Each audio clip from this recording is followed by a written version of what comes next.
तक पहुँचे तो लाल बटन दबाकर चैनल को सब्सक्राइब करें और हाँ, बेल आइकन को दबाना ना भूलें।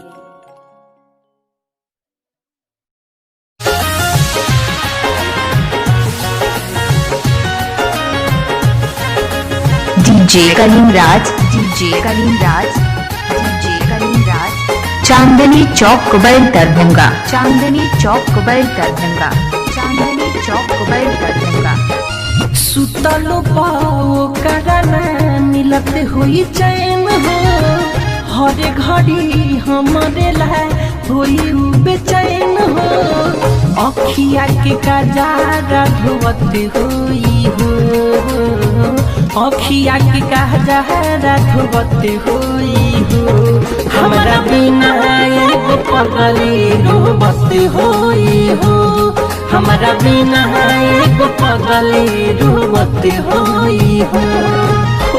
सुतलो पाओ करना मिलत हुई चैन हो, हर घड़ी हमारे लाए हुई बेचैन हो। अखिया के कजारा धोवत हुई हो रे, अखिया के कजारा धोवत हुई हो।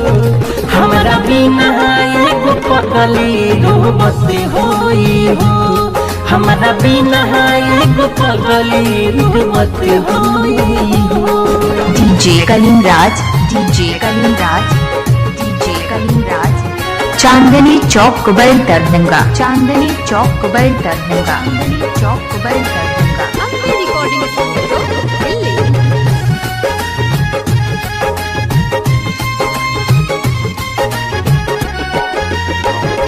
हो हमारे के देखे हरदम खिड़की के छेद से, हाथ कटले रहे हमरे चलते ब्लेड से। हो हमारे के देखे हरदम खिड़की के छेद से, हाथ कटले रहे हमरे चलते ब्लेड से। हाथ कटले रहे हमरे चलते ब्लेड से। कैसे निकाल पाई हमारा के मन से, हमरे से प्यार करे ले बचपन से। गम के मोटारी ढोवत हुई हो रे, गम के मोटारी ढोवत हुई हो। हमरा बिना एगो पगली रोवत हुई हो, हमरा बिना एगो पगली रोवत हुई हो।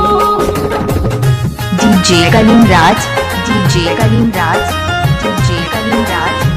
चांदनी चौक कुबैर दरभंगा, चांदनी चौक कुबैर दरभंगा, चांदनी चौक कुबैर दरभंगा।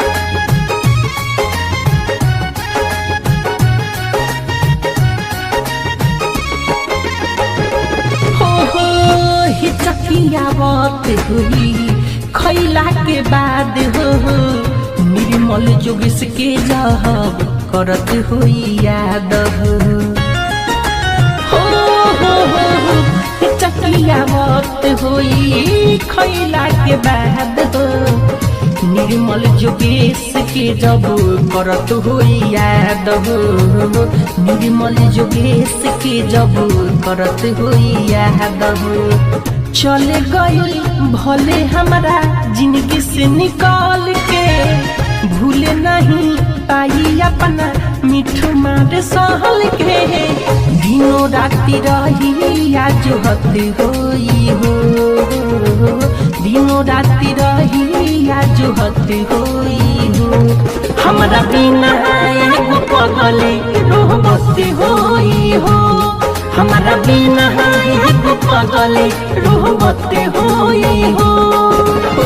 सुतलो पाओ करना मिलत हुई चैन हो, हर घड़ी हमारे लाए हुई बेचैन हो। अखिया के कजारा धोवत हुई हो रे, अखिया के कजारा धोवत हुई हो।